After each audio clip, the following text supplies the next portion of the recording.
Nabitawan ni Miguel ang kanyang cellphone. Bumagsak ito sa mamahaling sahig ng kanyang opisina, ngunit hindi man lang niya narinig ang tunog ng pagbasag nito. Ang tanging naririnig niya ay ang paulit-ulit na pag-alinggaw ng mga salitang iyon sa kanyang isipan. Isang boses na binago, parang galing sa isang lumang radyo, malamig at walang emosyon. Ang ngiti ng anak mo, nasa amin na. Isang ngiti. Ang ngiti ni Leo. Bigla, ang mainit at maliwanag na opisina ni Police Chief Miguel de Leon ay naging malamig at madilim. Naramdaman niya ang paggapang ng yelo sa kanyang mga ugat, ang paninikip ng kanyang dibdib na parang may kung anong mabigat na nakadagan dito. Sino to? Anong pinagsasabi nito? Isang masamang biro. Ngunit may kung ano sa kalamigan ang boses na iyon na nagsasabing hindi ito biro. Isang oras lang ang nakalipas, ang mundo ni Miguel ay perpekto. Nakatayo siya sa harap ng mga mikropono, ang mga flash ng kamera ay parang mga bituin na kumikislap sa kanyang paligid. Ang suot niyang uniforme ay plansado at malinis, ang kanyang tindig ay puno ng otoridad. Katatapos lang ng isang matagumpay na press conference tungkol sa pagkakahuli ng isang kilalang sindikato. Siya ang bayani ng araw. Chief De Leon, ano po ang susunod na hakbang ng Tanong ng isang reporter. Chief, totoo po bang may koneksyon ito sa mas malalaking tao? Tanong ng isa pa. Sinagot niya ang lahat ng tanong ng may kumpiyansa at talino. Ito ang kanyang mundo. Isang mundong kontrolado niya, kung saan ang lahat ay may kaayusan. Pagkatapos ng lahat, sumakay siya sa kanyang sasakyan. Tinanggal niya ang kanyang ngiti bilang police chief, at ipinalit ang ngiti ng isang ama. Kinuha niya ang kanyang cellphone at pinindot ang isang pamilyar na numero para sa isang video call. Sa screen, lumitaw ang isang maliit na mukha na may pinakamaningning na mga mata na nakita niya sa buong buhay niya. Papa, sigaw ng 6 na taong gulang na si Leo, ang ngiti nito ay abot hanggang sa kanyang mga tainga. Hey, champ, malambing na sabi ni Miguel. Kamusta ang best boy ni Papa? Okay lang po, Papa. Nanalo ako sa laro namin ni Yaya. Papa, uuwi ka na po ba? Napangiti si Miguel. Ang pagod mula sa maghapon na trabaho ay biglang nawala. Anak, pauwi na si Papa. Matulog ka na, ha? Para pagdating ko, babasahan kita ng paborito mong storybook. Promise, Papa? Promise, sagot ni Miguel. I love you, Leo. I love you too, Papa. Iyon ang huling imahe na nakita niya bago matapos ang tawag. Ang matamis na ngiti ng kanyang nag-iisang anak. Ang kanyang mundo. Ang kanyang lahat. Ngayon, ang lahat ng iyon ay parang isang panaginip. Pinulot ni Miguel ang cellphone mula sa sahig. Nanginginig ang kanyang mga kamay. Pilit niyang tinawagan muli ang numerong iyon, ngunit wala nang sumasagot. Tinawagan niya ang telepono sa bahay, wala. Ang cellphone ng yaya ni Leo, wala rin. Isang alon ng purong takot ang bumalot sa kanya. Hindi na siya nag-isip. Tumakbo siya palabas ng kanyang opisina, nilagpasan ang kanyang mga tauhan na nagugulat sa kanyang kilos. Sir, okay lang po ba kayo? Hindi niya sila pinansin. Ang tanging nasa isip niya ay ang bahay. Si Leo. Ang pagmamaneho pa uwi ay isang malabong alaala. Ang mga ilaw ng syudad ay humalo sa isa't isa. Ang mga busina ng sasakyan ay parang mga pamilyar na ingay na walang kahulugan. Ang tanging malinaw sa kanya ay ang tibok ng kanyang puso na kumakarera, bawat tibok ay sumisigaw ng pangalan ng kanyang anak. Leo! Leo! Please, sana okay ka lang. Sana isang masamang panaginip lang ito. Nang huminto ang sasakyan sa harap ng kanilang mansyon sa Alabang, bumukas ang gate. Ngunit walang sumalubong sa kanya. Karaniwan, naririyan na si Yaya Loring, naghihintay. Ipinarada niya ang sasakyan ng padabog at tumakbo papasok ng bahay. Ang katahimikan sa loob ay nakakabingi. Leo, sigaw niya. Yaya Loring. Walang sagot. Umakyat siya ng hagdan, 2 baitang sa bawat hakbang. Ang kanyang hininga ay putol-putol. Ang kanyang mga mata ay ligaw na naghahanap. Binuksan niya ang pinto ng kwarto ni Leo. At doon, ang mundo niya ay tuluyang gumuho. Ang kama ay walang laman, ang kumot ay gusot na nakasabog sa isang tabi. Ang bintana na laging nakasara ay bukas na bukas, ang puting kurtina ay isinasayaw ng malamig na hangin ng gabi. Walang Leo. Walang yaya. Napaluhod si Miguel sa gitna ng kwarto. Ang kanyang lakas ay biglang naubos. Ang kanyang paningin ay nanlabo. Ang kanyang mga mata ay napadako sa isang bagay sa sahig, malapit sa paanan ng kama. Isang maliit na brown na teddy bear. Ang paboritong laruan ni Leo na hindi nito maiwan-iwan kapag matutulog. Dahan-dahan, gumapang si Miguel palapit dito. Pinulot niya ang teddy bear, niyakap ito ng mahigpit na para bang buhay ng kanyang anak ang hawak niya. Sa sandaling iyon, umilaw ang screen ng kanyang cellphone. Isang text message mula sa hindi kilalang numero. Nanginginig ang mga daliri niyang binuksan ito. Isang maikling pangusap lang ang laman. Huwag kang tumawag ng pulis, Chief. Alam namin ang lahat. Sa isang maliit na apartment sa Quezon City, ang mundo ni Elara Santos ay puno ng ingay at init. Amoy sinigang ang buong bahay, ang paborito ng kanyang mga anak. Ang tunog ng tawanan at mahinang pag-aaway ng 3-6 na taong gulang ay ang musika sa kanyang mga tainga. Dito, simple ang buhay, minsan ay magulo, pero laging puno ng pagmamahal. Mama, si Kuya Vijay inaagaw po yung drawing ko, reklamo ni Luz, ang kanyang panganay sa 3, na may namumuong luha sa mga mata. Hindi ah. Dinidikit ko lang yung star, Mama, sagot naman ni Vicente, o VJ para sa kanila, habang hawak ang isang pirasong papel at krayola. Si Maria, ang bunso, ay tahimik lang na nakaupo sa sahig, abala sa pagbuo ng isang tore ng mga laruan. Ngumiti si Elara. Ito ang kanyang paraiso. Isang paraisong binuo niya mula sa mga piraso ng kanyang nawasak na nakaraan.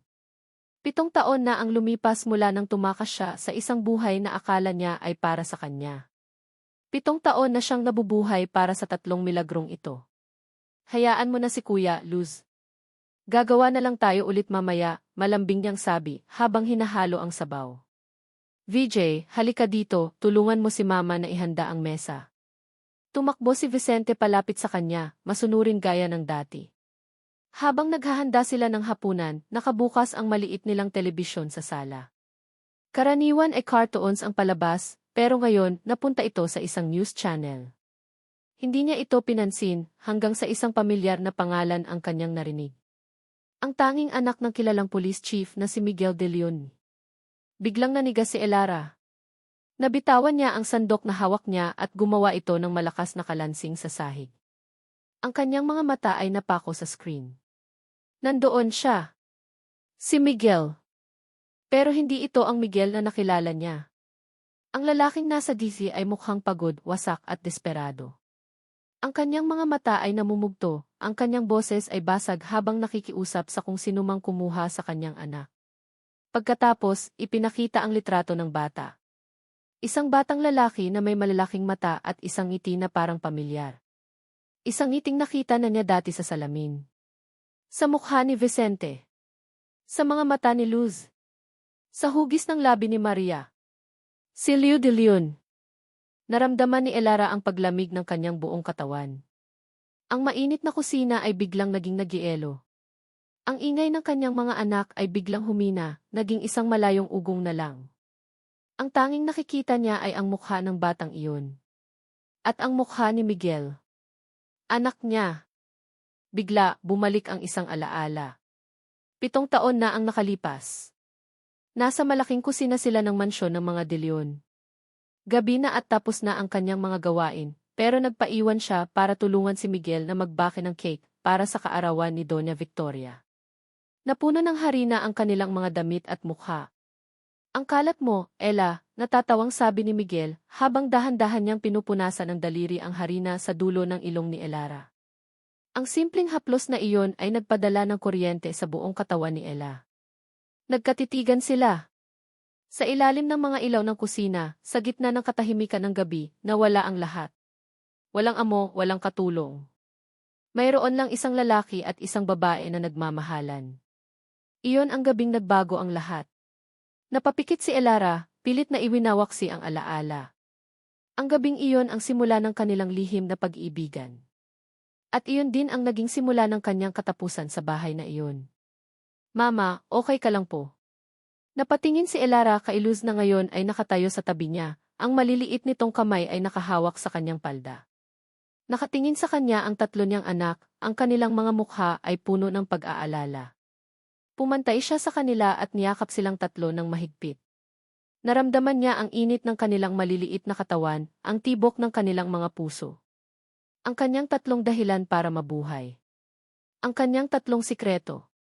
Kinagabihan, pagkatapos niyang patulugin ang mga bata, hindi siya mapakali.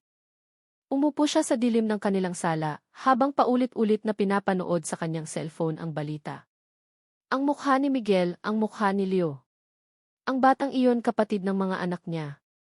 Ang takot na 7 taon niyang ibinaon sa kanyang puso ay muling gumapang palabas. Ang takot sa pamilya de Leon, lalo na kay Doña Victoria. Pero ngayon, may mas malakas na takot na pumalit dito. Ang takot para sa isang inosenteng bata. Paano kung may mangyaring masama sa kanya? Paano kung tumingin siya sa kwarto kung saan mahimbing na natutulog ang kanyang mga anghel? Ligtas sila. Mahirap man ang buhay, napapanatili niya silang ligtas. Pero hanggang kailan? Tumayo siya. Nagpunas ng mga luhang hindi niya namalayang tumulo na pala. May desisyon na nabuo sa kanyang puso.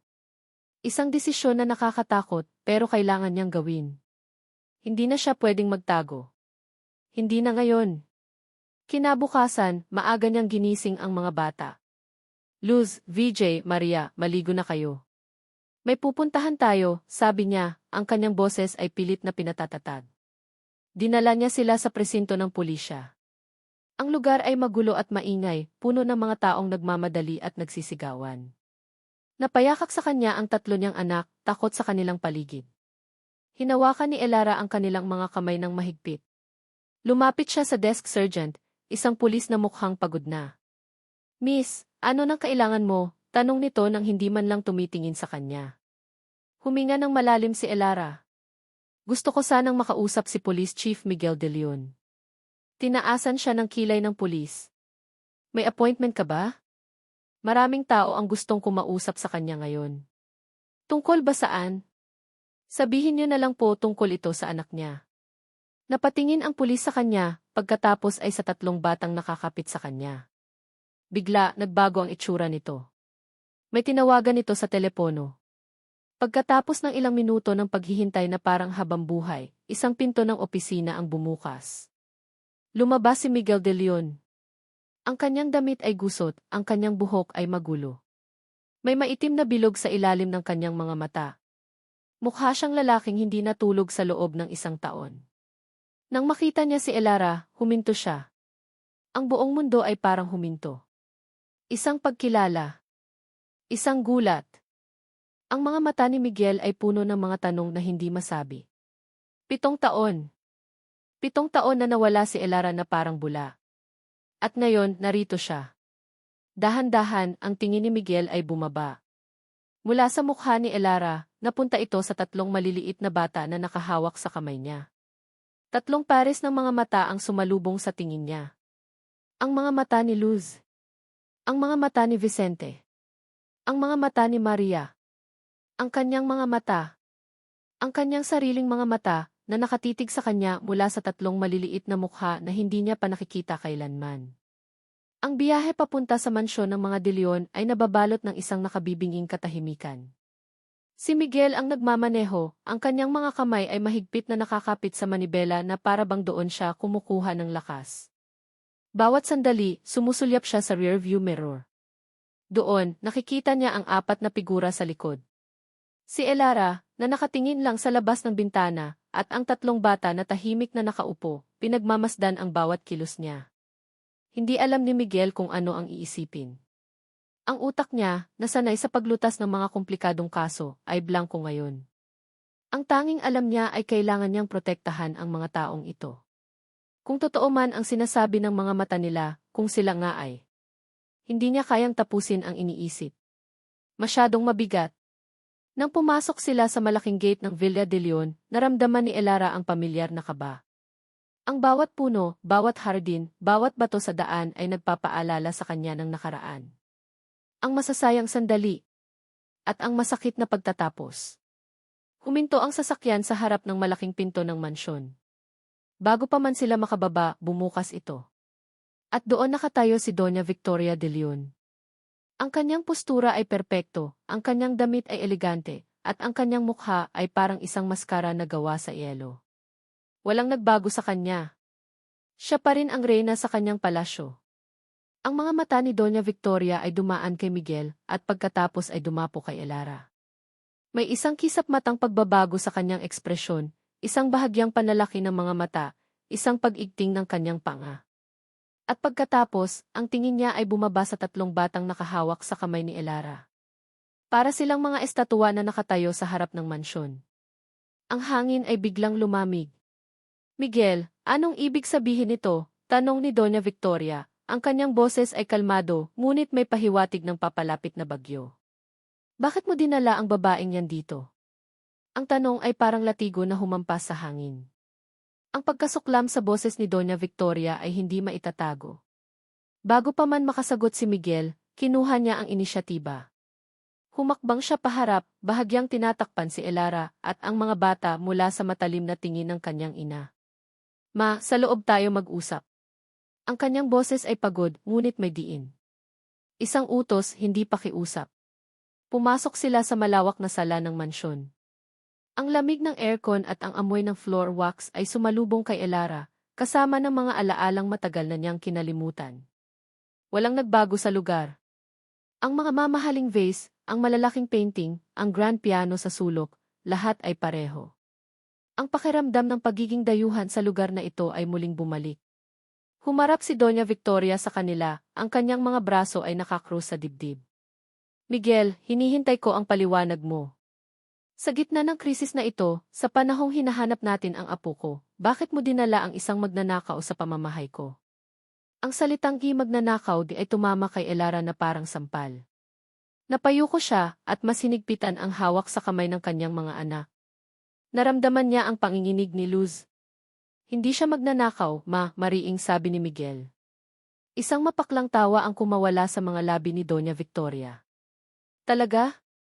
Nakalimutan mo na ba? Ang kwintas ng lola mo na bigla na lang nawala kasabay ng pagkawala niya. At ngayon, babalik siya na may dalang 3 bata. Miguel, anak, hindi ka na ba nag-iisip? Ginagamit niya ang sitwasyon. Isa siyang oportunista. Bawat salita ay parang lason. Nagsimulang mamasa ang mga mata ni Elara. Hindi para sa sarili niya, kundi para sa kanyang mga anak na nakakarinig ng lahat. Hindi po totoo yan, mahinang bulong ni Elara, sapat lang para marinig. Huwag mo akong kausapin, sigaw ni Doña Victoria, ang kanyang pagkakalma ay tuluyan ng nawala. Itinuro niya si Elara. Wala kang karapatang magsalita sa bahay na ito. Sinungaling! Pagkatapos mong sirain ang tiwala namin, babalik ka para ano? Para humingi ng pera. Para sabihing anak mo ang mga batang yan. Hindi na napigilan ni Luz ang kanyang takot. Humagulgol ito ng iyak, isang malakas at nakakabagbag damdaming iyak ng isang bata na nalilito at natatakot. Niyakap siya ni Elara ng mahigpit, habang si Vicente naman ay matapang na humarang sa kanyang ina, nakatingin ng masama kay Doña Victoria. Ang pag-iyak ni Luz ang pumutol sa lahat. Natigilan si Doña Victoria. Natigilan si Elara. Pero si Miguel kumilos. Isang nakakabinging katahimikan ang pumuno sa sala, na binasag lang ng hikbi ng bata. Naglakad si Miguel palapit sa kanyang ina, at sa unang pagkakataon sa buhay niya, tinitigan niya ito, hindi bilang isang masunuring anak, kundi bilang isang lalaking may sariling paninindigan. Ma, tama na. Ang kanyang boses ay hindi malakas, pero puno ito ng bigat at otoridad na hindi pa naririnig ni Doña Victoria mula sa kanya kailanman. Sila ang dahilan kung bakit nawawala si Leo, pagpapatuloy ni Miguel, ang kanyang mga mata ay hindi bumibitiw sa pagkakatitig sa ina. May koneksyon ang pagkawala niya sa nakaraan. At kailangan ko sila dito para malaman ang katotohanan. Dito sila titira, sa ayaw mo at sa gusto. Naiintindihan mo ba, ma? Kailangan ko sila dito. Napatulala si Doña Victoria. Ang kanyang bibig ay bahagyang nakabuka, hindi makapaniwala sa narinig. Ang kanyang anak, ang kanyang perpektong anak, ay kinakalaban siya para sa isang babaeng katulong at sa mga anak nito na hindi niya kilala. Isang matinding tensyon ang namuo sa pagitan nilang lahat. Si Elara, nayakap-yakap pa rin ang umiiyak na si Luz. Si Doña Victoria na nasasaktan at galit. At si Miguel na nakatayo sa gitna, pinipili ang kanyang landas. Sa sandaling iyon, isang tunog ang bumasag sa katahimikan. Ang pagring ng isang telepono. Hindi ito ang personal na cellphone ni Miguel. Ito ang special line na ginagamit niya para lang sa kaso ni Leo. Dahan-dahan, kinuha ni Miguel ang telepono mula sa kanyang bulsa. Lahat ng mata ay nasa kanya. Itinaas niya ang isang daliri bilang senyas na tumahimik ang lahat. Sinagot niya ang tawag at inilagay sa speakerphone. Chief De Leon, sabi ng pamilyar na boses na binago ng teknolohiya. Malamig. Walang emosyon. Nasaan ang anak ko? Agad na tanong ni Miguel, ang kanyang boses ay naging matigas. Buhay pa siya sa ngayon, sagot ng boses. Nakikita ko, may mga bisita ka pala. Ang pagbabalik ng isang multo mula sa nakaraan. Nanlamig ang dugo ni Miguel. Paano nila nalaman? Naka-surveillance ba ang bahay? Ano nang kailangan nyo? Pera. Sabihin nyo kung magkano, desperadong sabi ni Miguel. Nagkaroon ng isang maikling katahimikan sa kabilang linya na sinundan ng isang mahinang, nakakakilabot na tawa. Hindi pera ang kailangan namin, Chief. Mas simple ang gusto namin. Isang bagay na may sentimental value. Ano iyon? Isang huling pangungusap ang binitawan ng boses bago maputol ang linya. Isang pangungusap na nagpatigil sa pagtibok ng puso ng lahat ng nasa silid. Dalhin mo ang kwintas na ninakaw ni Elara Santos. Iyon ang bayad.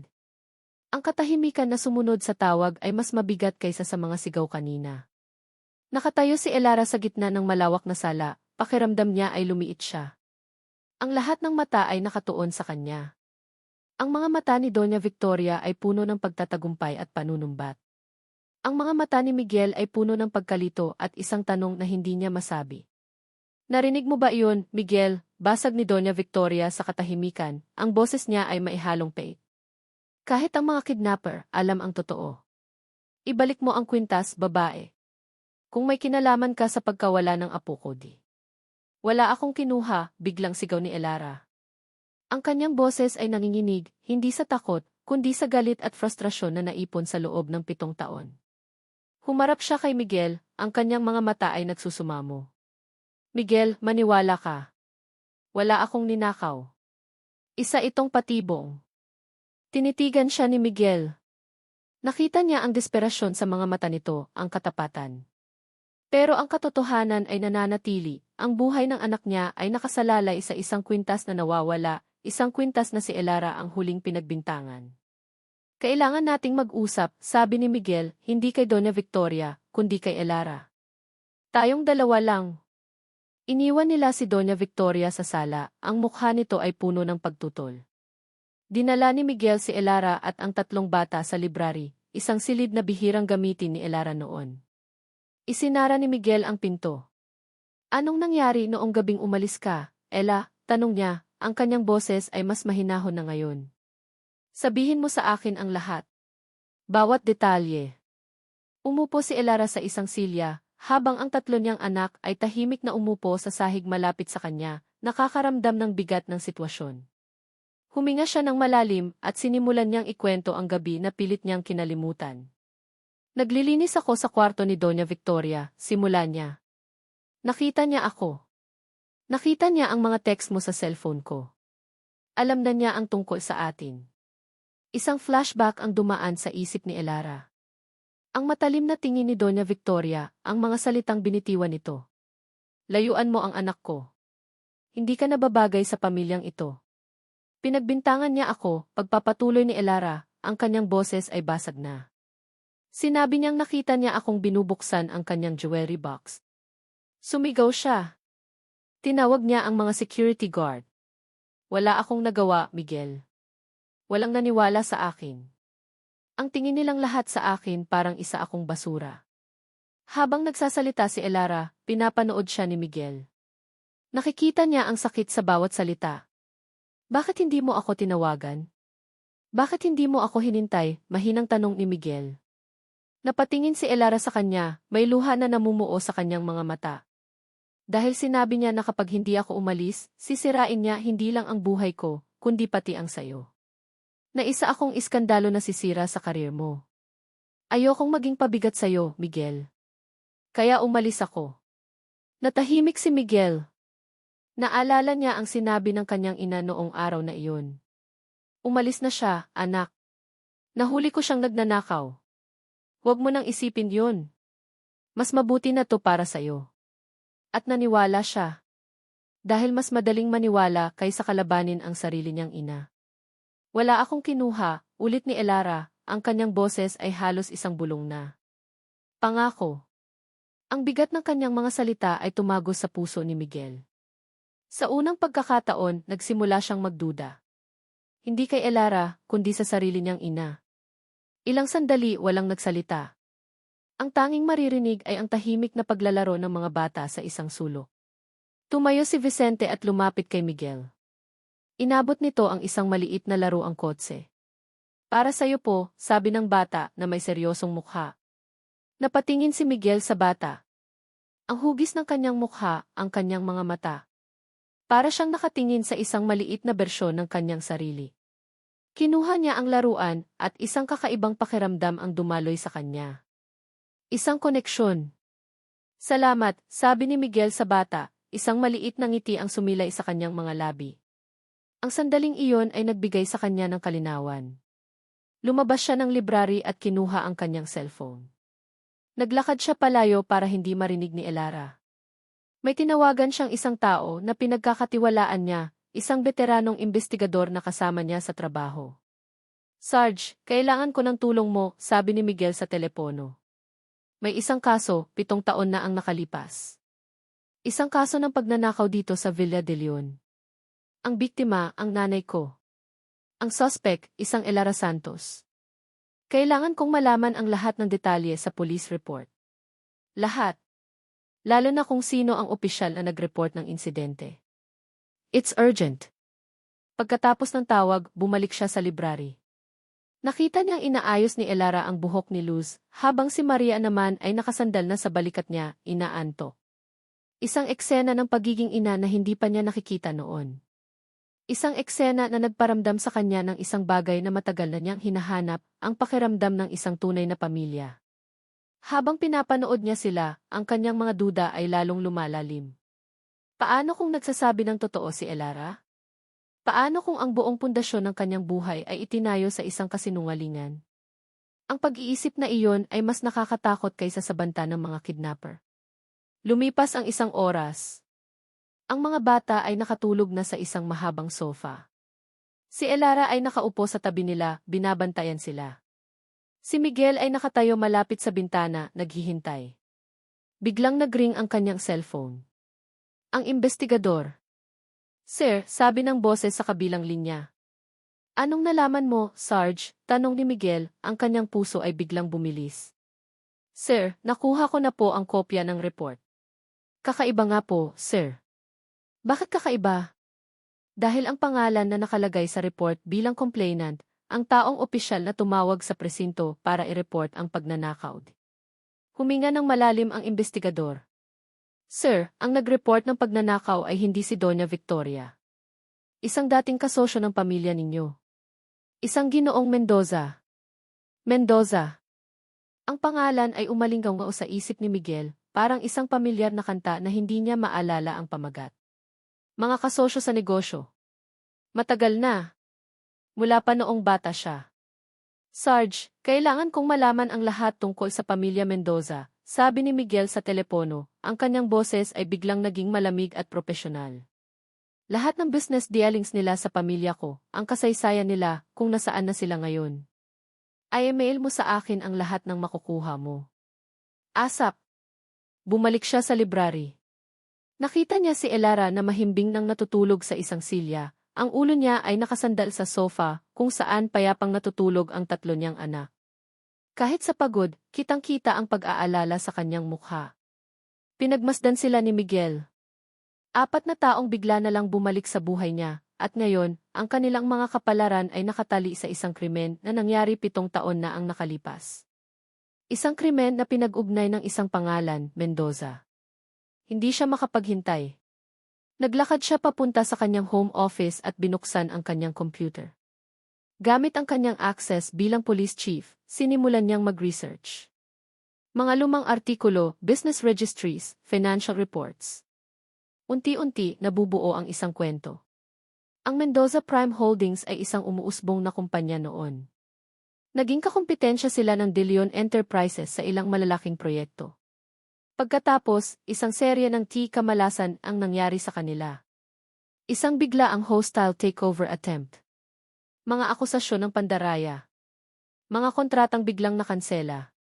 At sa likod ng bawat isa sa mga kamalasan na iyon, may isang anino, ang De Leon Enterprises. Ang mga piraso ng puzzle ay nagsimulang magkabit-kabit sa isip ni Miguel. Pagkalipas ng isang oras, isang email ang dumating mula sa kanyang investigador. Isang file na puno ng mga naninilaw na clippings mula sa mga lumang dyaryo at mga legal na dokumento. Binuksan niya ang bawat isa. Ang kwento ay mas malala pa sa inaakala niya. Ang pamilya Mendoza ay hindi lang nalugi. Nawasak sila. Nawala sa kanila ang lahat. Ang kanilang bahay, ang kanilang mga ari-arian, ang kanilang pangalan. At pagkatapos, nakita niya ang huling clipping. Isang maliit na obituary. Pumanaw na si Ricardo Mendoza sa atake sa puso sa edad na 52. Napatitig si Miguel sa petsa ng pagkamatay. Isang linggo lang pagkatapos opisyal na ideklara ang pagka-bankrupt ng kanilang kumpanya. At ilang araw lang bago ang gabing kininakaw ni Elara ang kwintas. Isang malamig na pakiramdam ang gumapang sa kanyang likod. Ang pagnanakaw. Ang pag-report ng mga Mendoza. Ang pagkawala ni Elara.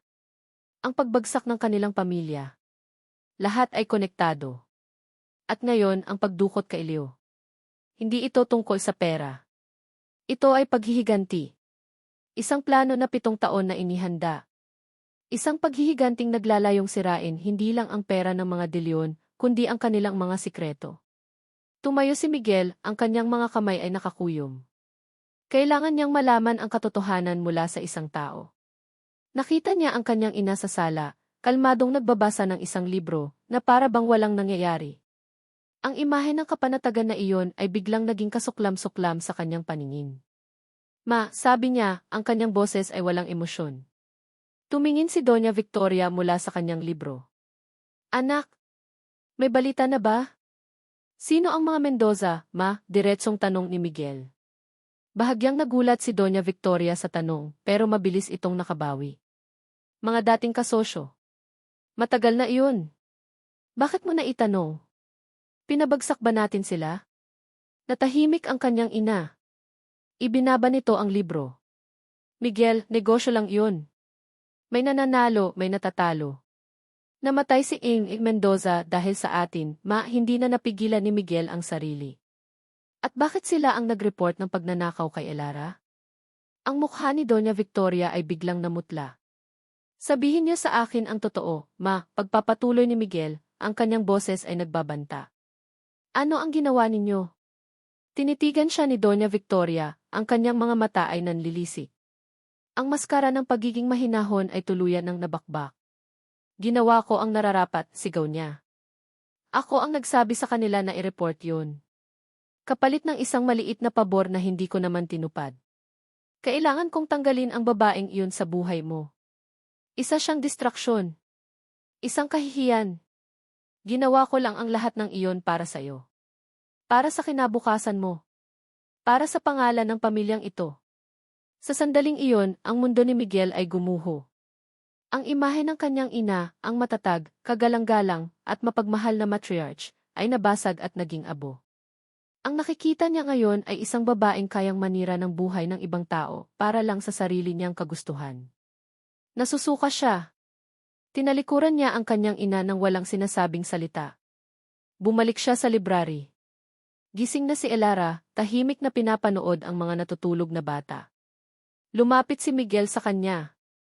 Nakita ni Elara ang pagbabago sa kanyang mga mata, ang galit ay napalitan ng isang bagay na mas malalim. Isang matinding kalungkutan at pagsisisi. Tumayo si Elara sa harap niya.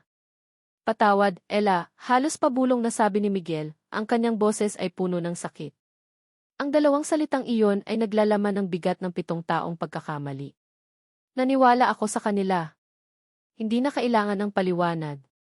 Sa mga mata ni Miguel, nakita ni Elara ang lahat. Ang katotohanan. Napaluha si Elara, hindi dahil sa sakit, kundi dahil sa wakas, may isang taong naniwala sa kanya. Habang nakatayo sila roon, sa gitna ng mga natutulog na bata at mga nabunyag na sikreto, isang katulong ang pumasok. Sir Miguel, may delivery po para sa inyo. Nagkatinginan sila ni Elara. Isang plain na brown na kahon ang dala ng katulong. Walang pangalan ng nagpadala. Kinuha ito ni Miguel. Maingat! Ang kanyang mga instinct bilang pulis ay sumisigaw ng panganib. Dinala niya ito sa mesa at binuksan. Sa loob, may isang tablet. Bigla itong umilaw. Isang video feed ang lumitaw sa screen. Si Leo. Nakatali sa isang upuan sa isang madilim na kwarto. Umiiyak siya. Ngunit hindi iyon ang nagpatigil sa paghinga ni Miguel. Sa likod ni Leo, sa maruming pader, may mga nakadikit na litrato. Isang litrato ni Luz, tumatawa habang naglalaro sa isang parke. Isang litrato ni Vicente, seryosong nakatingin sa kamera habang kumakain ng ice cream. Isang litrato ni Maria, payapang natutulog sa kanyang kama. Mga litratong kuha kamakailan lang. Mga litratong patago na kinunan. Ang mga kidnapper. Alam nila. Alam nila ang tungkol sa lahat ng 4 niyang anak. Ang mga imahe sa screen ng tablet ay parang mga kutsilyong tumusok sa puso ni Elara. Si Luz. Si Vicente. Si Maria. Ang kanyang mga anghel. Ang kanilang mga mukha, na puno ng inosenteng saya, ay nakadikit ngayon sa isang maruming pader sa tabi ng kanilang umiiyak na kapatid. Ang kanilang mga sikretong buhay, ang kanilang ligtas na mundo, ay biglang naibilad sa panganib. Hindi.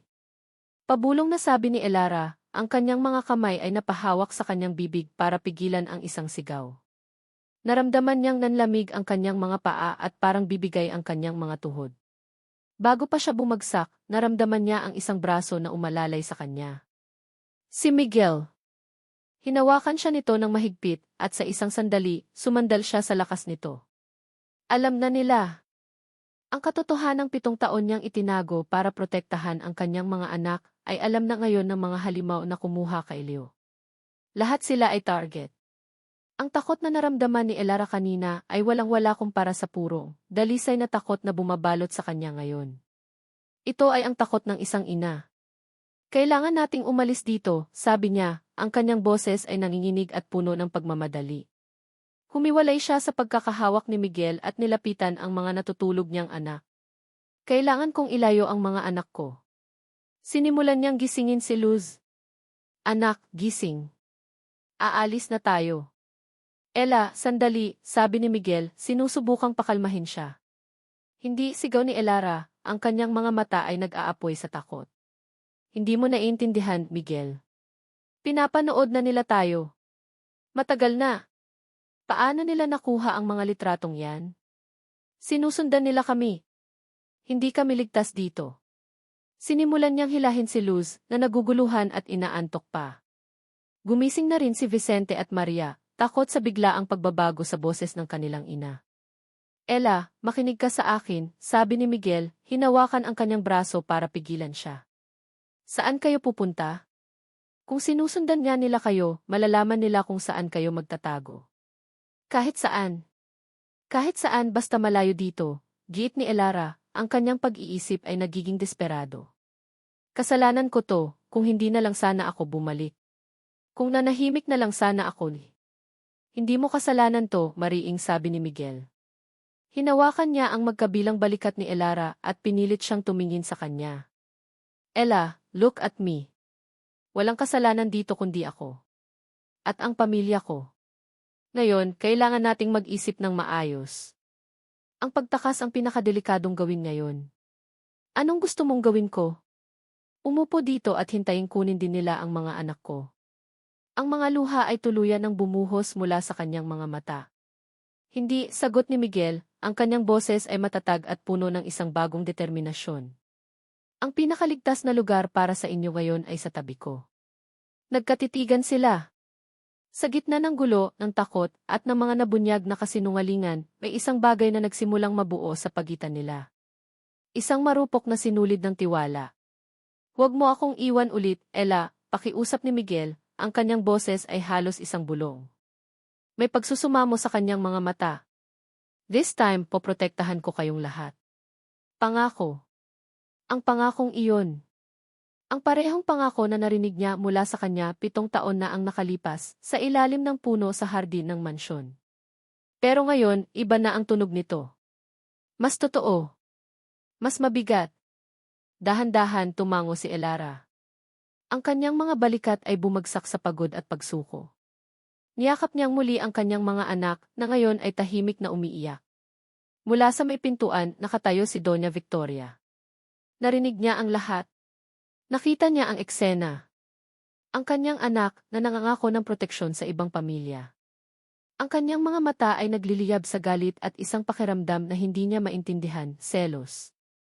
Tinalikuran niya sila at naglakad paalis, isang bagong plano ang nabubuo sa kanyang isipan.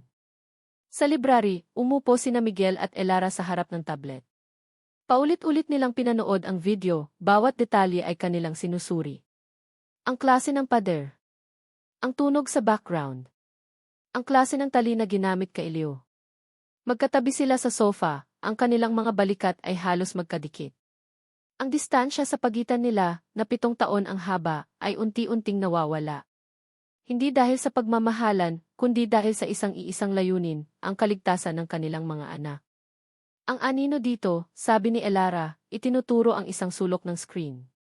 Parang galing sa isang bintana na may rehas. At ang tunog, dagdag ni Miguel. Parang tunog ng tren. Paulit-ulit. Nagsimula silang magtala ng mga detalye, magkasamang nag-iisip. Sa unang pagkakataon, sila ay isang team. Isang ama at isang ina na gagawin ang lahat para sa kanilang mga anak. Habang abala sila, biglang umilaw muli ang tablet.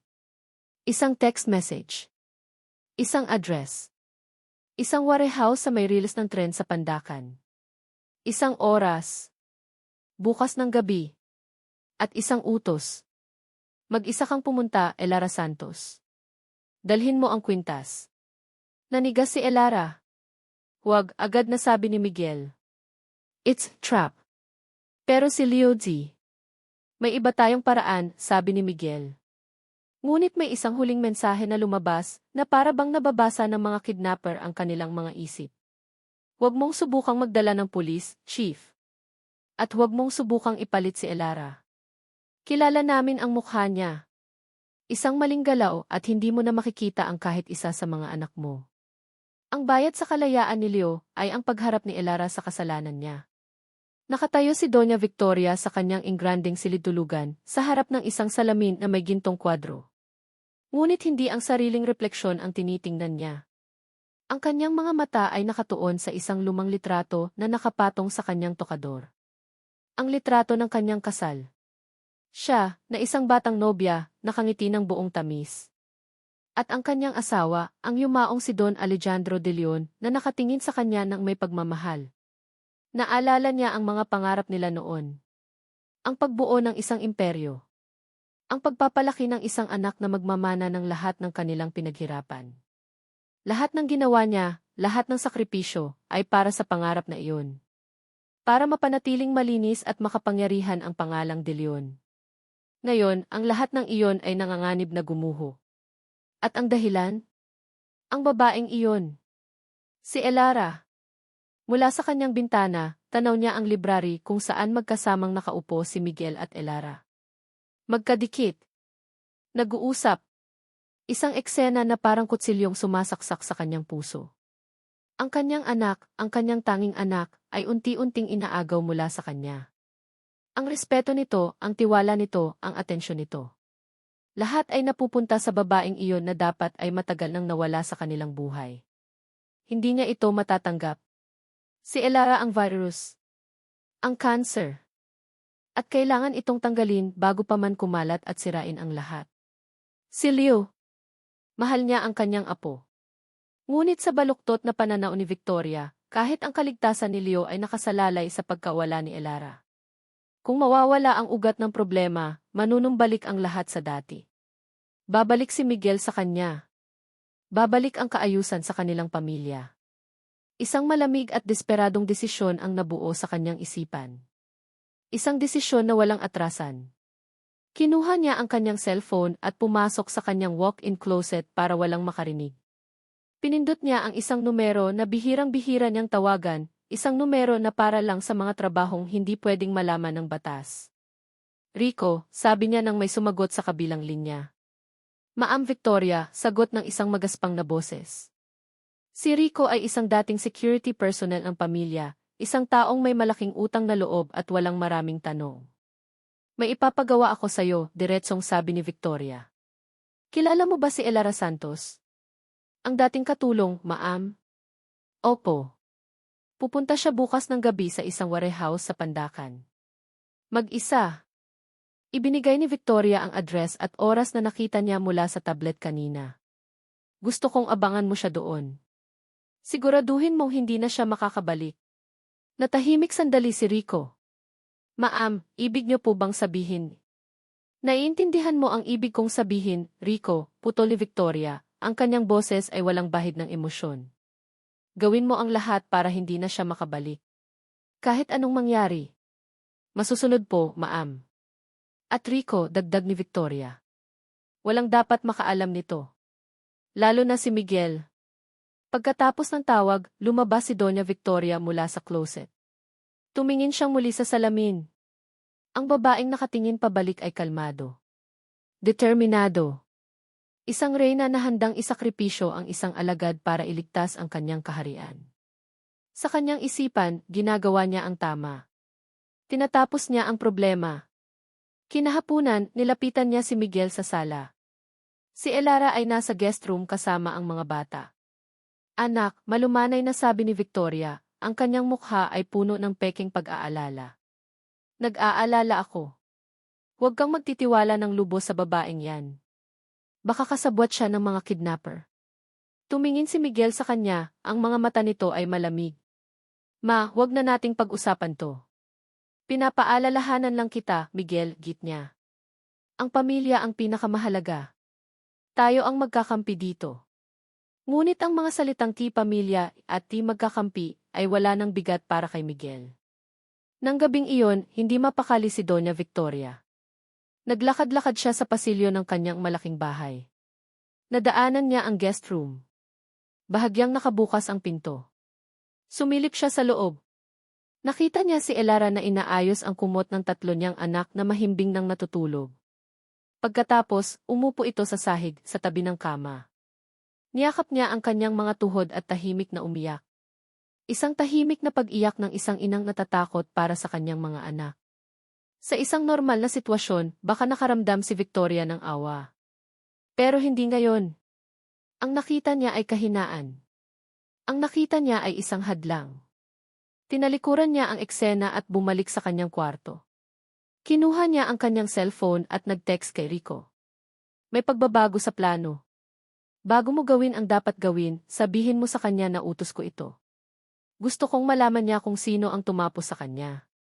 Kinabukasan, lumipas ang maghapon na parang isang panaginip. Ang tensyon sa bahay ay halos pwedeng hiwain ng kutsilyo. Nang papalubog na ang araw, naghahanda na si Elara. Nakita ni Victoria ang lahat. Ang pag-uusap ni Miguel at Elara. Ang pagbibigay ni Miguel ng isang bagay sa babae. Ang kanilang mga tingin na puno ng pag-aalala at pagtitiwala. Lalo lang tumigas ang puso ni Victoria. Nang umalis na ang sasakyang dala ni Elara, umakyat si Victoria sa kanyang kwarto at naghintay. Makalipas ang halos isang oras, nagring ang telepono niya. Si Rico. Nasa pwesto na kami, ma'am. Hinihintay na lang ang target. Good, sagot ni Victoria, ang kanyang mga daliri ay malamig na parang yelo. Gawin niya na ang dapat gawin. Ibinaba niya ang telepono. Tumingin siya sa labas ng bintana, sa madilim na hardin. Sa wakas, matatapos na rin ang lahat. Hindi ka pupunta doon ng mag-isa. Iyon ang unang sinabi ni Miguel pagkatapos nilang matanggap ang mensahe. Ang kanyang boses ay pinal, walang lugar para sa argumento. Nakatayo sila ni Elara sa library, malayo sa pandinig ng kung sinuman. Ang mga bata ay nasa pangangalaga ng isang pinagkakatiwalaang kasambahay sa kabilang kwarto. Pero Miguel, sinabi nila, Protesta ni Elara, ang kanyang mukha ay puno ng pag-aalala. Paano kung saktan nila si Leo? Mas lalo ka nilang sasaktan kung pupunta ka doon ng walang plano, sagot ni Miguel. Ella, ito ay isang patibong. Hindi lang para sa'yo, kundi para sa akin. Gusto nilang mawala ako sa balanse, gusto nilang magkamali ako. Hindi natin ibibigay sa kanila iyon. Naglakad-lakad siya sa silid, ang kanyang isip ay gumagana na parang isang makina. Ang pagiging pulis niya ay bumabalik, ngunit ngayon may kasama itong isang bagay na mas malakas, ang pagiging ama. May plano tayo, sabi niya, huminto sa harap ni Elara. Susundin natin ang gusto nila pero sa paraan natin. Kumuha siya ng isang maliit na bagay mula sa kanyang bulsa. Isang butons. Isang ordinaryong itim na butons. Ano yan? Tanong ni Elara. Ito ay isang listening device at tracker, paliwanag ni Miguel. Maliit pero malakas ang signal. Ididikit natin to sa damit mo. Maririnig ko ang lahat ng pag-uusapan ninyo at malalaman ko kung nasaan ka sa bawat segundo. Kinuha niya ang blouse na isusuot ni Elara at maingat niyang inilagay ang butons malapit sa kwelyo. Habang ginagawa niya iyon, ang kanilang mga daliri ay nagdikit. Isang maikling sandali lang pero sapat na para magpadala ng kuryente sa pagitan nila. Napatingin sila sa isa't isa. Ang mga mata ni Elara ay puno ng takot. Paano kung hindi gumana? Mahinang tanong niya. Gagana to, sabi ni Miguel. Ang kanyang boses ay puno ng kumpiyansa na pilit niyang pinapakita, kahit sa loob niya ay kinakain din siya ng kaba. Magtitiwala ka ba sa akin? Ang tanong ay hindi lang tungkol sa plano. Ito ay tungkol sa lahat. Tungkol sa nakaraan, sa kasalukuyan, sa hinaharap. Dahan-dahan tumango si Elara. Pagdating ng takdang oras, hinatid niya si Elara sa labas kung saan naghihintay ang isang lumang sasakyan na inihanda niya, isang sasakyang hindi madaling mapansin. Bago pumasok si Elara sa kotse, humarap siyang muli kay Miguel. Mag-iingat ako, sabi niya. Alam ko, sagot ni Miguel, ang kanyang mga mata ay seryoso. Hinawakan niya ang kamay ni Elara. Malamig ito. Pero hindi kita kayang mawala ulit. At sa sandaling iyon, ang lahat ng emosyon na kanilang pinipigilan, ang takot, ang pagsisisi, ang maliit na pag-asa, ay umapaw. Hindi na nag-isip si Miguel. Hinila niya si Elara palapit sa kanya at ang kanyang mga labi ay sinalubong ang mga labi nito. Hindi ito isang malambing na halik. Ito ay desperado. Puno ng pangako. Isang halik na nagsasabing ibumalik ka sa akin. Nagulat si Elara sa simula, ngunit pagkatapos ay tumugon siya, ipinaramdam ang lahat ng takot at tiwalang ibinibigay niya sa lalaking ito.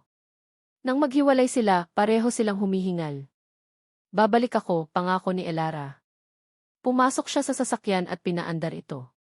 Pinanood siya ni Miguel habang papalayo, ang kanyang puso ay kumakabog ng malakas.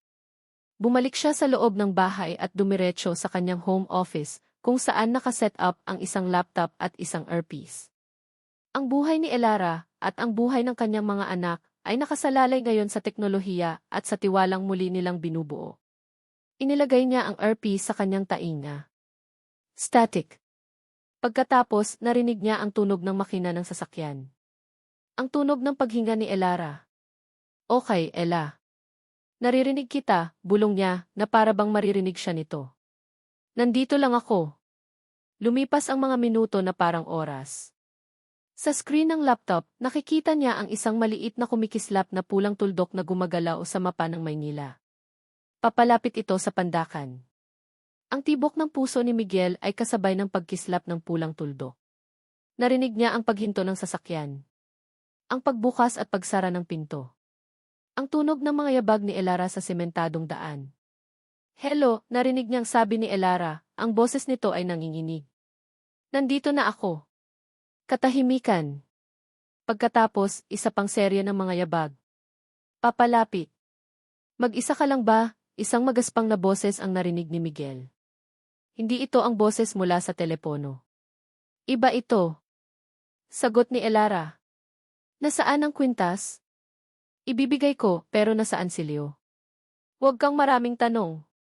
Narinig ni Miguel ang isang kalabog. Napapikit siya. Huwag mo siyang saktan. Pagkatapos, nagsalita muli ang lalaki, at ang mga sumunod na salita ay nagpayelo sa dugo ni Miguel. Isang bagay na hindi niya inaasahan. Isang bagay na mas malala pa sa inaakala niya. Nagkamali ka ng kinalaban, Elara. Utos ito ni Doña Victoria. Ano? Ang utak ni Miguel ay tumangging iproseso ang narinig. Ang kanyang ina. Impossible. Bago pa man siya makakilos, narinig niya ang sigaw ni Elara. Isang matinis na sigaw ng takot. Pagkatapos ay isang malakas na kalabog na para bang may isang bagay na nabasag. At pagkatapos wala na. Puting ingay. Static. Ella! Ella, sigaw ni Miguel sa kanyang mikropono kahit alam niyang walang saysay. Ay! Ang signal. Nawala. Ang pulang tuldok sa mapa. Nawala. Ang koneksyon nila ay naputol. Team Bravo, move in. Angay. Ang sigaw ni Miguel sa kanyang radyo ay halos paos, puno ng purong panik. Ang profesionalismo niya ay nawala, napalitan ng takot ng isang lalaking malapit nang mawalan ng lahat. Tumakbo siya palabas ng bahay, sumakay sa kanyang sasakyan, at pinaharurot ito na parang demonyo. Ang mga ilaw ng syudad ay naging isang mahabang guhit ng kulay sa kanyang paningin. Hindi niya alintana ang mga busina, ang mga pulang ilaw sa trapiko. Ang tanging nasa isip niya ay ang address sa Pandakan. Ang mga salitang narinig niya ay paulit-ulit na tumatakbo sa kanyang isipan, isang nakakabaliw na loob. Utos ito ni Doña Victoria. Utos ito ni Doña Victoria. Utos ito ni Doña Victoria. Hindi. Hindi maaari. Isang paninira. Isang kasinungalingan para lituhin siya. Ang kanyang ina. Hindi. Hindi niya kayang gawin iyon. Pero habang papalapit siya sa warehouse, isang malamig na katotohanan ang gumapang sa kanyang puso. Ang pagtanggi ng kanyang ina. Ang galit sa mga mata nito. Ang pagbabanta. Nang marating niya ang lugar, nandoon na ang kanyang mga tauhan. Ang buong lugar ay pinalilibutan na ng mga pulis. Sir! Wala pong tao sa loob, salubong sa kanya ng kanyang hepe ng operasyon. Hindi siya nakinig. Tumakbo siya papasok ng warehouse, ang kanyang baril ay nakataas. Ang lugar ay malawak at halos walang laman. Maalikabok. Amoy kalawang at luma. Savvy, sigaw niya, ang kanyang boses ay umalinggaw-ngao sa loob ng malaking espasyo. Walang sagot. Ang kanyang mga mata ay ligaw na naghanap ng kahit anong senyales. Kahit anong bakas. At pagkatapos nakita niya ito. Sa isang madilim na sulok, sa sementadong sahig, may isang bagay na kumikinang. Lumapit siya. Dahan-dahan. Isang itim na butons. Ang butons na ikinabit niya sa damit ni Elara. Basag ito, ang maliliit na wire sa loob ay putol-putol. Napaluhod si Miguel. Dinampot niya ang basag na butons. Ito na lang ang natira. Ang simbolo ng kanilang nasirang tiwala. Ang huling piraso ng kanyang pag-asa. Isang ungol ng purong sakit at galit ang kumawala mula sa kanyang lalamunan. Isang tunog na hindi nagmula sa isang police chief, kundi sa isang taong nawalan ng kaluluwa. Huli na siya. Huli na ang lahat. Sa gitna ng kanyang pagluluksa, umilaw ang kanyang cellphone. Isang text message. Mula sa numero ng mga kidnapper. Ang kanyang mga kamay ay nanginginig habang binubuksan niya ito. Isang video. Ang mukha ni Marco Mendoza, ang anak ni Ricardo Mendoza. Mumingiti ito, pero ang kanyang mga mata ay walang buhay. Hello, Chief De Leon, sabi nito sa video. O dapat ko bang sabihin? Miguel, nakakalungkot ang nangyari sa kaibigan mo. Pero wag kang mag-alala, malapit mo na siyang makasama. At si Leo, gusto mo ba siyang makita? Ang kamera ay lumipat. Itinutok nito si Leo na nakatali pa rin sa upuan. At sa tabi ni Leo, isang bomba. Isang digital timer ang kumikislap. 10 oras. 9 oras 59 minuto. 9 oras 58 minuto. Nagustuhan mo ba ang regalo ko? Sabi ni Marco. May 10 minuto ka, Miguel. 10 minuto para panoorin ang pagbagsak ng lahat ng mahalaga sa iyo. At para mas masaya, ang lahat ng ebidensya ng mga kasalanan ng pamilya mo, ang pagpapabagsak sa kumpanya namin, ang pagkamatay ng tatay ko, ang pag-frame up kay Elara, lahat yan. Ipapadala ko sa lahat ng media outlet sa eksaktong oras na sumabog ang bomba. Ang video ay natapos. 10 minuto. Ang utak ni Miguel ay nagyelo. Nawala si Ella. Malapit nang mamatay si Leo. At ang pangalan ng kanyang pamilya ay malapit nang mawasak. Lahat ay nawala. Tumakbo siya palabas ng warehouse, pabalik sa kanyang sasakyan. Nag-aalburuto ang kanyang isip. Saan? Saan niya hahanapin si Leo? Walang address. Walang clue. Wala. Pinaandar niya ang sasakyan, walang tiyak na direksyon. Ang tanging alam niya ay kailangan niyang umuwi. Kailangan niyang harapin ang pinagmulan ng lahat ng ito. Ang biyahe pabalik sa Villa de Leon ay isang impyerno. Bawat segundo na lumilipas sa orasan ay isang patak ng lason sa kanyang sistema. Nang iparada niya ang sasakyan sa harap ng mansyon, bumuhos ang malakas na ulan na para bang nakikidalamhati ang langit. Pumasok siya sa bahay, basang-basa. Ang kanyang damit ay puno ng putik. Ang kanyang mukha ay isang maskara ng kawalan ng pag-asa. Nakita niya ang kanyang ina sa sala, nakatayo malapit sa bintana, pinapanood ang ulan. Miguel! Anak, anong nangyari? Nasaan si Elara? Tanong ni Doña Victoria, sinusubukang magpanggap na nag-aalala. Hindi sumagot si Miguel. Naglakad siya palapit, ang bawat hakbang ay mabigat. Nang nasa harap na siya ng kanyang ina, itinaas niya ang kanyang kamay at ibinukas ang kanyang palad. Nandoon ang basag na buttons. Anong ginawa mo, ma? Tanong niya, ang kanyang boses ay mahina ngunit puno ng lason. Anong ginawa di? Ang kanyang sigaw ay umalinggaw sa buong mansyon. Nakita niya ang pagkagulat at pagkatapos ay ang takot sa mga mata ng kanyang ina. Sa wakas, naintindihan nito. Nahuli na siya. Ngunit huli na ang lahat. Tinalikuran niya ang kanyang ina. Umakyat siya sa kanyang kwarto, ang lugar kung saan dati siyang nakakaramdam ng kapayapaan. Ngayon, para itong isang kulungan. Isinara niya ang pinto. Umupo siya sa dilim. Ang tanging liwanag ay mula sa kidlat sa labas. Inilabas niya ang kanyang service firearm at ipinatong ito sa mesa sa kanyang harapan. Nawala na si Ella. Nawawala si Leo. Ang 3 pang bata ay nasa ibaba, walang kamalay-malay na ulila na sila. Ang kanyang ina, ang taong pinagkatiwalaan niya buong buhay niya, ay isang halimaw.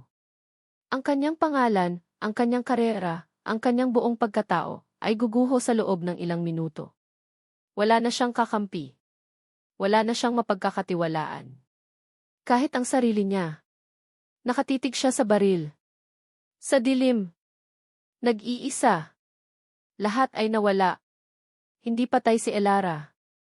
Nakatago siya sa anino ng isang malaking truck ng basura, sa kabilang kalsada mula sa warehouse kung saan naganap ang peking komprontasyon.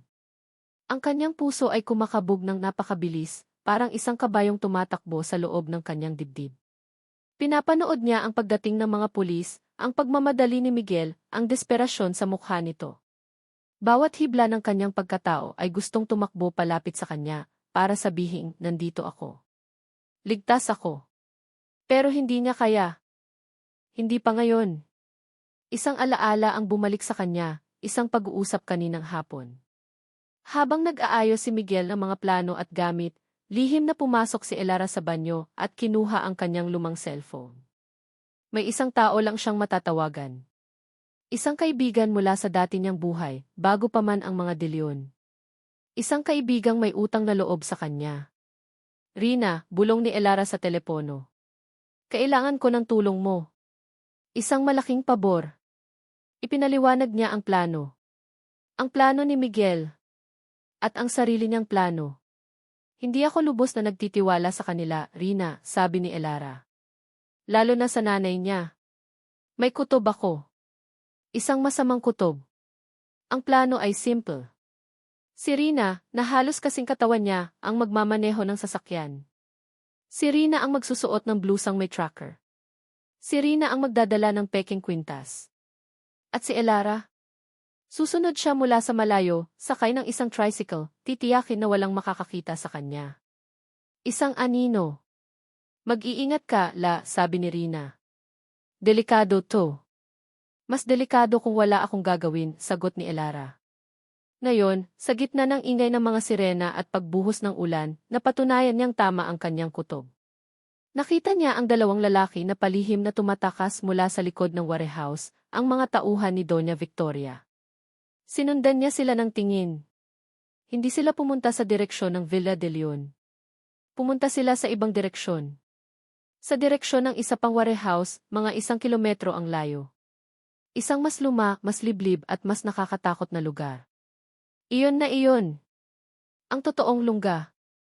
Nang umalis na si Miguel at ang karamihan sa mga pulis, nagsimulang kumilos si Elara. Ang takot ay naroon pa rin, gumagapang sa kanyang mga ugat. Pero may mas malakas na bagay na nagtutulak sa kanya ngayon, ang imahe ni Leo na nakatali sa isang upuan. Ang imahe ng kanyang 3 anak na naghihintay sa kanya. Hindi na siya ang Elara na tumakas 7 taon na ang nakalipas. Isa na siyang ina. At ang isang ina, kapag ang kanyang mga anak na ang pinag-uusapan, ay nagiging isang leon. Pinuntahan niya ang totoong warehouse. Tahimik. Madilim. Ang tanging maririnig ay ang patak ng ulan sa yero nitong bubong at ang malayong tunog ng tren. Naalala niya ang sinabi ni Miguel. Tunog ng tren. Nandito nga si Leo. Dahan-dahan, nilibot niya ang gusali, naghahanap ng kahit anong butas. Ang mga bintana ay may rehas. Ang malaking pinto sa harap ay nakakandado. Ngunit sa likod, nakita niya ito. Isang maliit na pinto para sa mga kargamento, bahagyang nakaawang. Ang kandado nito ay sira at kinalawang. Ito na ang kanyang pagkakataon. Huminga siya ng malalim, ipinikit ang kanyang mga mata, at ipinagdasal ang lahat ng santo na kilala niya. Pagkatapos, itinulak niya ang pinto. Isang nakakabinging langit-ngit ang tunog nito. Nanigas siya, naghihintay kung may nakarinig. Wala. Pumasok siya sa loob. Ang amoy ng alikabok at nabubulok na kahoy ang sumalubong sa kanya. Madilim, pero may isang maliit na liwanag na nagmumula sa isang silid sa di kalayuan.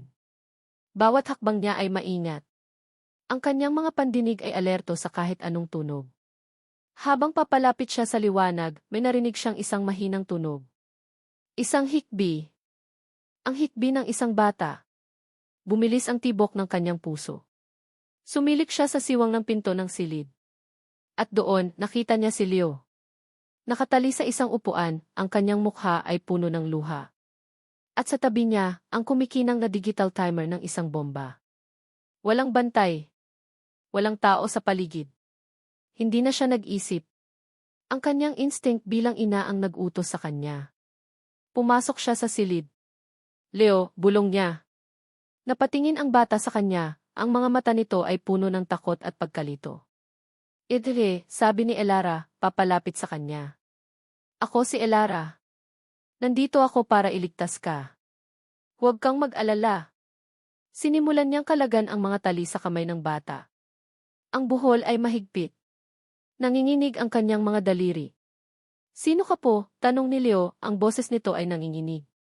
Kaibigan ako ng papa mo, sagot ni Elara, habang patuloy na kinakalagan ang buhol.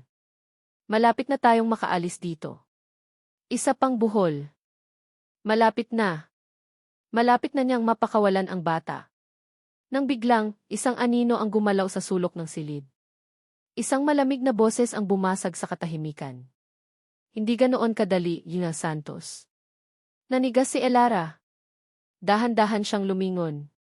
Nakatayo sa may pintuan si Marco Mendoza, isang mapait na ngiti ang nasa kanyang mga labi. At sa kanyang kamay, isang baril na nakatutok mismo sa kanila. Nakatitig si Miguel sa baril na nasa ibabaw ng kanyang mesa. Malamig. Walang buhay. Parang siya. 2 minuto na lang sa timer ni Marco Mendoza. Sa isip niya, nakikita niya ang pagsabog. Nakikita niya ang mukha ni Leo. Ang mukha ni Elara. Ang mukha ng 3 batang natutulog sa kabilang kwarto na hindi man lang nakilala ang kanilang kapatid. Lahat ay kasalanan niya. Ang kanyang kahinaan. Ang kanyang pagiging sunod-sunuran. Ang kanyang kaduwagan. Dinampot niya ang baril. Ang bigat nito sa kanyang palad ay parang bigat ng buong mundo. Itinutok niya ito sa kanyang sentido. Patawad, Ella. Patawad, mga anak. Ipipikit na sana niya ang kanyang mga mata nang may isang bagay na pumukaw sa kanyang atensyon sa mesa. Isang lukot na papel. Ang papel na pinagsulatan nila ni Elara ng mga teorya kanina. Itinapon niya ito kanina sa sobrang galit. Sa gitna ng kanyang desperasyon, dinampot niya ito at binuklat. Mga sulat kamay niya. Mga numero. Mga pangalan. At isang maliit, pabilog na marka. Sulat kamay ni Elara. Nakabilog sa pangalan ng isang istasyon ng tren. Ang istasyon ng Ihihi sa Pandakan. Ang istasyon na pinakamalapit sa lumang opisina ng mga Mendoza. Isang huling pahiwatig. Isang huling pag-asa. Biglang bumalik ang buhay sa mga mata ni Miguel. Itinapon niya ang baril sa kama. Kinuha niya ang kanyang radyo. All units, may posibleng lokasyon ako. Isang lumang warehouse malapit sa Ihihi Station sa Pandakan. Pero huwag kayong papasok. Ako ang mauuna. Maghintay kayo ng signal ko. Ulitin ko, maghintay ng signal ko. Tumakbo siya na parang isang bagyong hindi mapipigilan. Wala na ang desperasyon. Napalitan ito ng isang matinding determinasyon. Isang galit na may direksyon. Habang pinapatakbo niya ang kanyang sasakyan sa gitna ng malakas na ulan, wala na siyang pakialam sa sarili niyang buhay. Ang tanging mahalaga ay ang mailigtas sila. Natanaw niya ang warehouse. Madilim. Nakakatakot. Pumarada siya sa malayo at tumakbo palapit, ang kanyang baril ay mahigpit na hawak. Walang ingay. Walang bantay. Isang patibong. O baka sa loob, huli na ang lahat. Sinipan niya ang sirang pinto sa likod. Pumasok siya sa dilim. Sinundan niya ang nag-iisang liwanag, ang kanyang puso ay kumakabog sa bawat hakbang. Pagdating niya sa bukana ng silid, ang eksenang nakita niya ay magpapatigil sa mundo ng kahit sinong ama. Si Marco Mendoza, nakatutok ang baril kay Elara. At si Elara, na nakayakap kay Leo na parabang ito ang kanyang kalasag. Ang bomba sa tabi nila ay kumikislap. 0:58. 0:57. Bitawan mo sila, sigaw ni Miguel, ang kanyang boses ay parang kulog. Nagulat si Marco. Ngumiti ito ng mapait. Sa wakas, dumating din ang prinsipe ng mga De Leon. Huli ka na yata.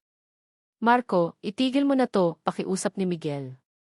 Ako ang may kasalanan. Huwag mo silang idamay. Ikaw, tumawa si Marco, isang tawang puno ng sakit. Isa ka lang tuta, Miguel. Isang tuta na sumusunod lang sa lahat ng utos ng reyna.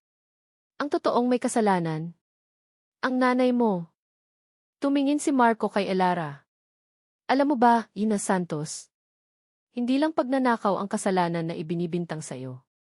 Ang tatay ko, si Ricardo Mendoza, humingi siya ng tulong sa nanay mo.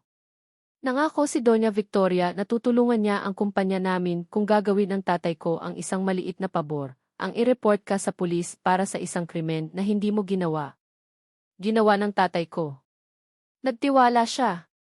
At anong ginawa ni Victoria? Tinalikuran niya kami. Pinanood niya kaming bumagsak. Pinanood niya ang tatay kong mamatay sa sama ng loob. Bawat salita ay isang bala na tumatama kay Miguel. Kaya ngayon, pagpapatuloy ni Marco, ang kanyang mga mata ay nag-aapoy. Ipaparanas ko sa inyo ang naranasan namin. Ang mawalan ng lahat. Sa sandaling iyon, isang anino ang lumitaw sa may pintuan. Si Doña Victoria. Basang-basa sa ulan, ang kanyang mukha ay puno ng pag-aalala para sa anak niya. Ngunit natigilan siya nang marinig ang mga huling salita ni Marco. Hindi totoo yan, sigaw ni Victoria, ang kanyang boses ay nanginginig. Isa kang sinungaling. Tumingin si Marco sa kanya at pagkatapos ay kay Miguel. Ayan na ang reyna. Tanungin mo siya, Miguel. Tanungin mo kung nagsisinungaling ako. Lahat ay napatingin kay Miguel. Siya ang sentro ng lahat. Ang kanyang nakaraan, ang kanyang kasalukuyan, ang kanyang hinaharap, lahat ay magkakasalubong sa sandaling ito. Tumingin siya kay Elara at Leo, ang kanyang tunay na pamilya. Tumingin siya sa bombang malapit ng sumabog. At tumingin siya sa kanyang ina, ang pinagmulan ng lahat ng kanyang pagdurusa. Isang desisyon. Dahan-dahan, itinaas ni Miguel ang kanyang baril. Ngunit hindi ito nakatutok kay Marco. Itinutok niya ito sa sarili niyang ina. Nanlaki ang mga mata ni Doña Victoria. Miguel, anak, anong ginagawa mo? Tumigil na kayo, ma, sabi ni Miguel, ang kanyang boses ay kalmado ngunit malamig na parang yelo. Ang paggalang at pagmamahal ay wala na. Tapos na ang lahat. Ang desisyon ay ginawa na. Pinili na niya. Ang pagkagulat sa mukha ni Marco sa ginawa ni Miguel ay ang tanging pagkakataon na kailangan ni Elara. Ngayon sigaw niya. Hinila niya si Leo at gumulong sila sa sahig, papalayo sa bomba. Kasabay nito, sumugod si Miguel. Hindi kay Marco kundi sa bomba. Ginamit niya ang lahat ng kanyang lakas para itapon ito papalayo, sa isang tumpok ng mga basag na semento, ilang segundo bago ito sumabog. Isang nakakabinging pagsabog. Niyakap ni Miguel si Elara at Leo, prinotektahan sila ng kanyang katawan mula sa mga lumilipad na debris. Nang humupa ang usok, nakita nila si Marco na sinusubukang tumakas. Ngunit sinalubong siya ng mga pulis na kasunod lang ni Miguel. Tapos na. Nakaluhod si Miguel sa sahig, yakap-yakap ang nanginginig na si Elara at ang umiiyak na si Leo. Sa isang sulok, si Marco ay pinupusasan. At sa may pintuan, nakaluhod din si Doña Victoria. Wasak. Talunan. Nakatingin sa anak na tuluyan ang nawala sa kanya. Lumipas ang 6 na buwan. Ang balita tungkol sa kaso ng Villa de Leon ay yumanig sa buong bansa. Ang pagbagsak ng isang makapangyarihang pamilya, ang mga sikretong nabunyag, ang katotohanang masalimuot pa sa isang pelikula. Hinarap ni Doña Victoria ang batas para sa kanyang mga kasalanan, kasama na ang obstruction of justice at conspiracy. Ang pangalang de Leon na dati ay simbolo ng kapangyarihan ay naging simbolo ng kahihiyan. Si Marco Mendoza ay nahatulan para sa kidnapping at attempted murder, ngunit ang kanyang testimonya ay naging susi sa pag-usig kay Doña Victoria. Sa gitna ng lahat ng gulo, isang tao ang tahimik na umalis sa entablado. Pinirmahan ni Miguel de Leon ang kanyang resignation letter. Iniwan niya ang kanyang posisyon bilang police chief, ang kanyang uniforme, ang kanyang baril, ang buhay na akala niya ay para sa kanya.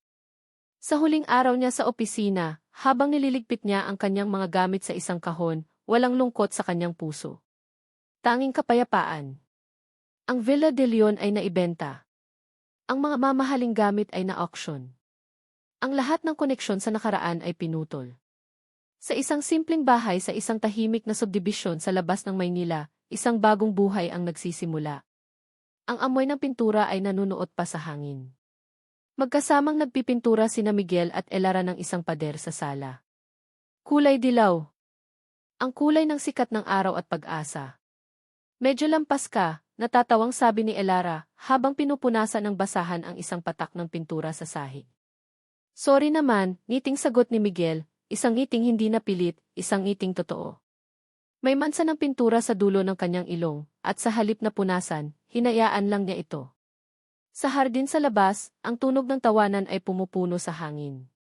Habulin mo ko, Kuya Leo, sigaw ni Luz.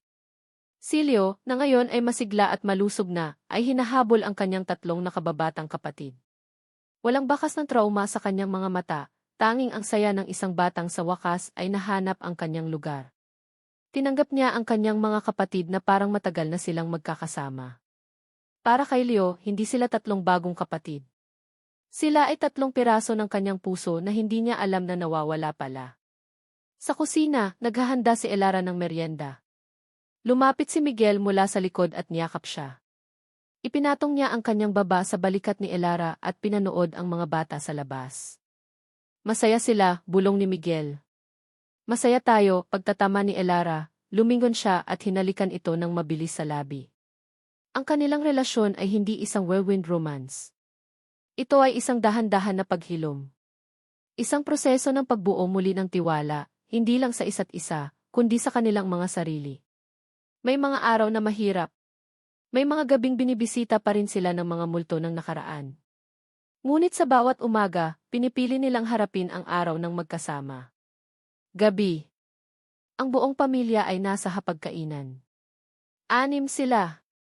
Ang mesa ay maliit kumpara sa mesa sa Villa de Leon, pero ito ay puno. Puno ng pagkain, puno ng kwentuhan, puno ng buhay.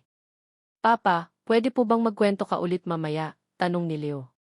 Ako rin po, sabi ni Vicente. Ako rin, sabay na sabi ni Luz at Maria. Tumawa si Miguel. Sige na nga. Pero pagkatapos kumain ng lahat ng gulay, ha? Isang koro ng opo, ang sagot sa kanya. Habang pinapanood niya ang apat niyang anak na nagtatawanan, habang nakikita niya ang ngiti sa mga labi ni Elara, naramdaman ni Miguel ang isang klase ng kaligayahan na hindi kayang bilhin ng pera o kapangyarihan. Ito ay isang kaligayahang simple, totoo at buo. Pagkatapos ng hapunan, habang natutulog na ang mga bata, nakaupo sila ni Elara sa maliit na beranda, umiinom ng kape. Iniisip mo ba siya? Tanong ni Elara. Alam ni Miguel kung sino ang tinutukoy niya. Ang kanyang ina. Minsan, pag-amin ni Miguel. Iniisip ko kung may pagsisisi ba siya. O kung naiintindihan ba niya kung bakit ko ginawa ang ginawa ko. Sa tingin mo, mapapatawad mo siya balang araw? Nag-isip si Miguel. Ang pagpapatawad ay isang mahabang proseso, Ella. Siguro, balang araw. Pero sa ngayon, ang mahalaga, napatawad ko na ang sarili ko. Hinawakan niya ang kamay ni Elara sa ilalim ng mesa. Mahigpit. Puno ng pasasalamat. Salamat, Ella, sabi niya. Salamat sa pagbabalik. Salamat sa pagbibigay sa akin ng pangalawang pagkakataon. Binigyan natin ang isa't isa ng pangalawang pagkakataon, sagot ni Elara, ang kanyang mga mata ay nagniningning sa ilalim ng ilaw ng buwan. Tumingin si Miguel sa labas. Sa madilim na kalangitan na puno ng mga bituin. Ang kanyang dating mundo ay gumuho. Nawala sa kanya ang lahat ng akala niya ay mahalaga. Ngunit sa mga abo ng nasirang buhay na iyon, itinayo niya ang isang bago. Isang mas maliit, mas simpleng mundo. Isang mundong hindi nakabase sa pangalan o yaman, kundi sa katotohanan. Isang mundong nakabase sa pag-ibig. Tumingin siya sa apat na bintana kung saan natutulog ang kanyang mga anak. Ang kanyang apat na dahilan. Ang kanyang apat na kayamanan. Ngumiti si Miguel. Isang ngiting payapa at kontento. Sa wakas, nakauwi na siya. At dito nagtatapos ang kwento ni na Miguel at Elara. Sa bawat isa sa inyo na sumubaybay, na nag-abang, na tumawa, umiyak at kinabahan kasama ng ating mga bida, mula sa kaibuturan ng aking puso, maraming salamat. Ang pagsulat ng kwentong ito ay isang paglalakbay din para sa akin.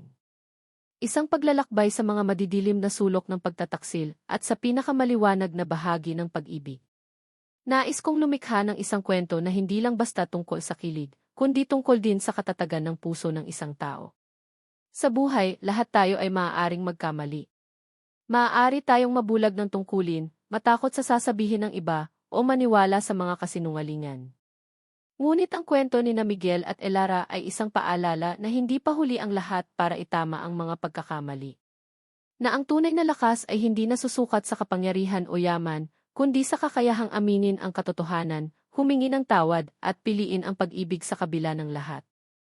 Sana, sa pagtatapos ng kwentong ito, may isang aral na manatili sa inyong mga puso, na ang pag-ibig na totoo ay laging nagpapatawad, laging nagbibigay ng pag-asa, at laging nakakahanap ng daan pabalik sa tahanan. Hanggang sa muli nating pagsasama sa susunod na kwento.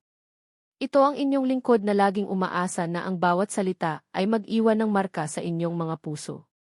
Kung may isang bagay kayong natutunan o naramdaman mula sa kwentong ito, huwag kayong mag-atubiling ibahagi ito sa comment section. Nais kong marinig ang inyong mga saloobin. Maraming salamat po.